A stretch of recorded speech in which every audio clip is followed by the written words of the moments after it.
This is WWE superstar Drew McIntyre, and you're listening to the WWE Podcast. The champ is the one that everybody wants, me. It's going to WrestleMania. Claymore! Austin 316 says I just whipped your ass.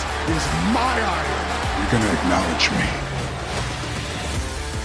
What is going on, everybody, and welcome to another main event review with your host Daniel. Thank you very much for being here and tuning into another episode that I put out every single week covering the matches on main event and also snippets across Raw and SmackDown as well. So really excited to get into this once again with you guys. Lots to cover in these episodes and what's been occurring across the three. When I say episodes, it's all three of the shows as mentioned before. But before I do that, I did want to kind of sort of address the most recent events that transpired on SmackDown, and it was the John Cena infamous promo, pretty much replicating exactly what CM Punk's promo was about 13 years ago. And CM Punk's promo is always going to be infamous and is always going to be probably go down as the most notorious promo that's ever been done on Monday Night Raw. And it was just great that John Cena was able to replicate it, and I think he did a really, really good job in replicating pretty much what Punk did back all those years ago. And it's just crazy that I didn't really pick this up, especially considering that before Punk put his promo, R-Truth was involved as well in a match with John Cena, and he happened to also be involved in a match with John Cena again. So lots of moving parts there, but in terms of the hype up for Night of Champions, this was a great promo, and excited to see how these two go at it with each other one more time. I still question as to why CM Punk just put the Seth Rollins feud to the side, but I guess, as I said last week, it's probably because the retirement tour is coming to an end for John Cena. A pretty underwhelming heel run retirement tour. He's doing his best to try and be this heel and do really good promos like the one he did with CM Punk, but everyone is unable to see through it and really understands that when he does retire, he's eventually going to turn face and turn a leaf. So we're waiting for that. But I think Night of Champions is going to be something really exciting, and keen to kind of review that as well next week when obviously main event's done. And that's why I kind of wanted to touch up on this promo too, because it'll be probably the last time we speak about those two before going into Night of Champions, which will definitely be the main event, which I definitely see John Cena winning and retaining the title. And not really sure where CM Punk goes for SummerSlam. He might have to go back in fighting Seth Rollins, because it doesn't seem as though that Seth Rollins, besides potentially cashing in his Money in the Bank contract, has any significant feuds. Like, I know LA Knight is one, but is that realistically going to be a SummerSlam feud? It's hard to say, given that it's not really as big as what a CM Punk Seth Rollins feud would be. But that's something to talk about for another day, but thought I'd address that quickly before Night of Champions. We also have, before that, the main event match between Julia and B-Fab, which I'll go through as well. But the match with them, I'm pretty sure, on the night before the Night of Champions on SmackDown, they'll be fighting for the US title, which is going to be interesting. She takes on Zelina Vega. But before that, we'll go into the first main event match, as that's a nice smooth transition into it. Julia taking on B-Fab, and Julia getting the victory here, which is giving her momentum for this match next episode of SmackDown, where I really, really hope she does win and become the new United States champion, Women's United States champion.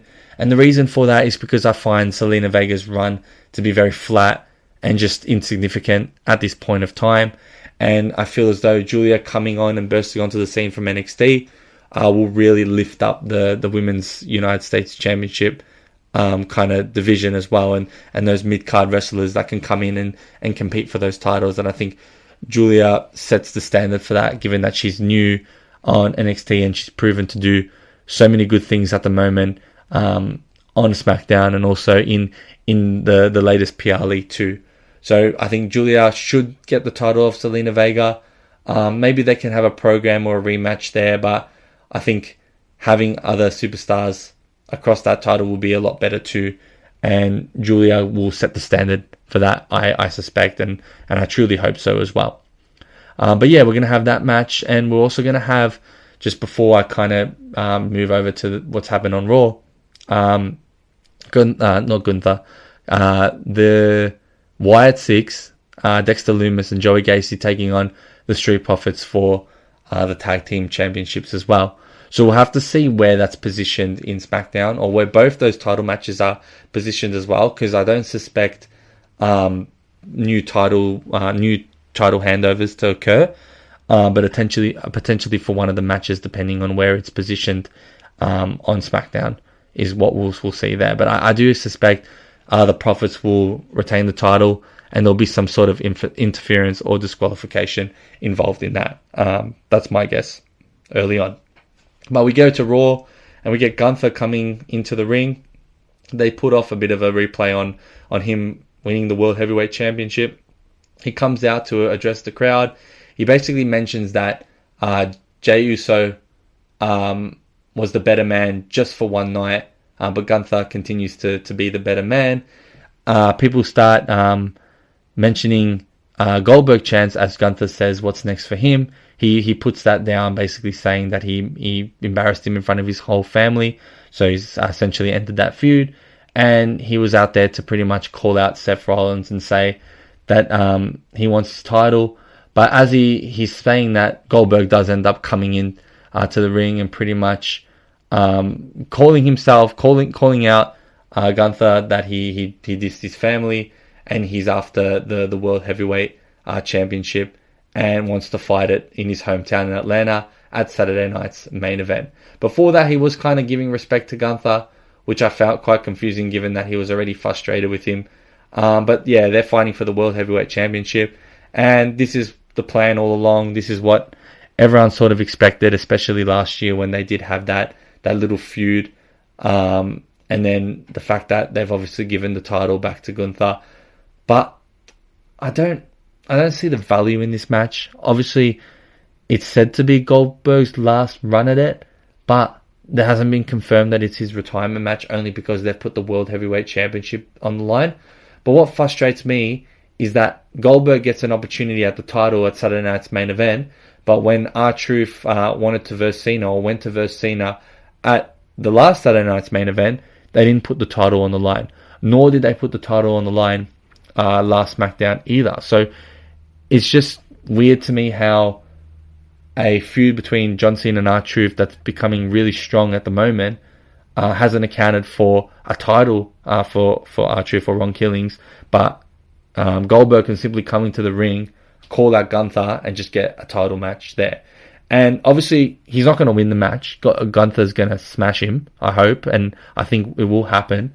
But it's just crazy to me that Goldberg just can easily get a title run there. And the reason why it frustrates me so much, because it takes me back to when he came and challenged The Fiend and pretty much ruined that character. It got me really off WWE when they did that, because The Fiend was such a big thing, RIP to Bray Wyatt. And they just kind of made him look so weak because they wanted Gunther to win the title. Vince McMahon wanted Gunther to win the title. It didn't make sense. Or sorry, not Gunther, Goldberg. My mistake, but Goldberg to win the title. And now that they've got Gunther here, if I see Goldberg win the title, I'm probably going to crash out, given that he just came onto the scene and just called out for a title shot, which I just find extremely unfair. And just hope Gunther makes it clear for him. I know he's a legend, and I know a lot of people love him, but for me personally, I never really was a big fan of Goldberg. Given that, yes, I know there's that stereotype that he has just two moves, and I generally think he does. And I just don't see a place for him right now in the WWE. And I think that it's time that he retires. Hopefully this is his last match, and he can end on a sort of high trying to fight for the title. But again, there's no way that he deserves a title match here, even though he's a legend, whether you like him or not. But again, it's just something that I don't really sit well with, especially with what's happened before. And if they do give him the title, it's going to remind me of that, and it's really going to make Gunther look so weak. And they already tried to do that with Jey Uso, and they knew that was the wrong decision. So hopefully they just make Gunther look super powerful here. We then get the next segment, basically the match between JD McDonough and AJ Styles. We had a little bit of a cutscene on the previous promo at Raw with John Cena and CM Punk when CM Punk entered the ring and called him out. But we'll go straight to the next match. And AJ Styles got the victory here. Dominic tried to help, but it backfired, and then AJ ended up hitting the Styles Clash. He then got a cheap shot from Dominic, or Dominic tried to give him a cheap shot. And as AJ Styles was about to attack him, Finn Balor came to his rescue. All three of members of the Judgment Day centered the ring, and as they ran into the ring to try ambush AJ Styles, AJ just ran out to the side where they didn't come out of and took the title away and kind of flexed it there. And this confirmed the match between Dominic Mysterio and AJ Styles for the Intercontinental Championship at Night of Champions, which again, I suspect Dominic Mysterio will retain the title there too. There's just too much heat on Dom at the moment for him to just lose the belt so quickly.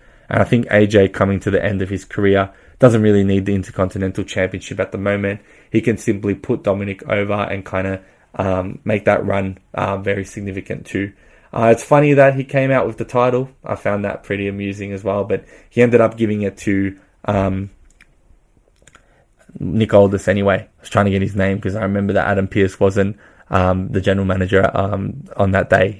Nick Aldis took over, but he did end up giving the title to him, and then Nick Aldis gave him the match at Night of Champions. So we'll see that there as well, and that's going to be pretty exciting too. We then get on to main event, where we have Cruz del Toro taking on Karrion Kross. Another massive loud pop and a great reception to him. The fans were really loving him. Even after the match, when it was concluded, you started hearing Karrion Kross chants, which was amazing too. And he did get the victory here with the final prayer, which was great.